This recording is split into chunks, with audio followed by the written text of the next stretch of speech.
I'd like to give a shout out to all the guys that came up here before me. I think that's pretty awesome. And a special shout out to my buddy Herb Hole over there, which is, until tonight, when Tony got up here and ruined this joke, but he was the only guy I know that eats bananas for the shape, not the flavor.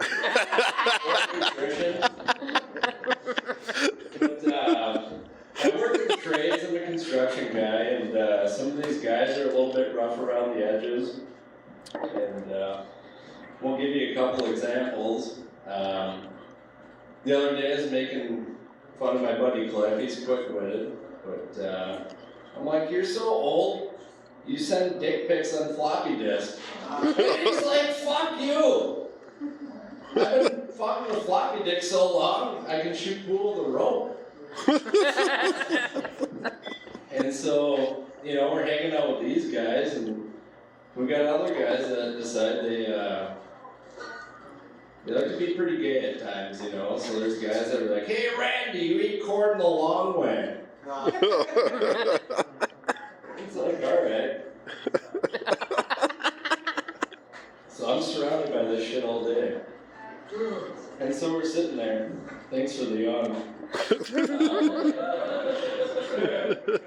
So we're hanging out, and I hear these guys. So we got Randy that eats corn the long way, and Cliff that shoots pool with a rope. And we're hanging out, and these guys are bitching. They're like, black people get a whole month.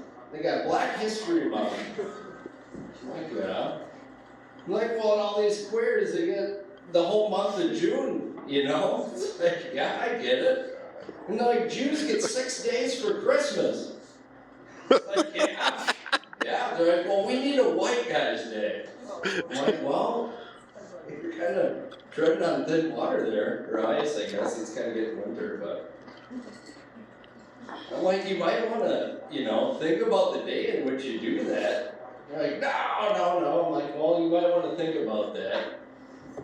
Because you pick a day, like maybe February or March or something like that, and it'd be pretty tough being a white guy and being like, yeah, March 7th, White Man's Day, Martin Luther King, back in the calendar.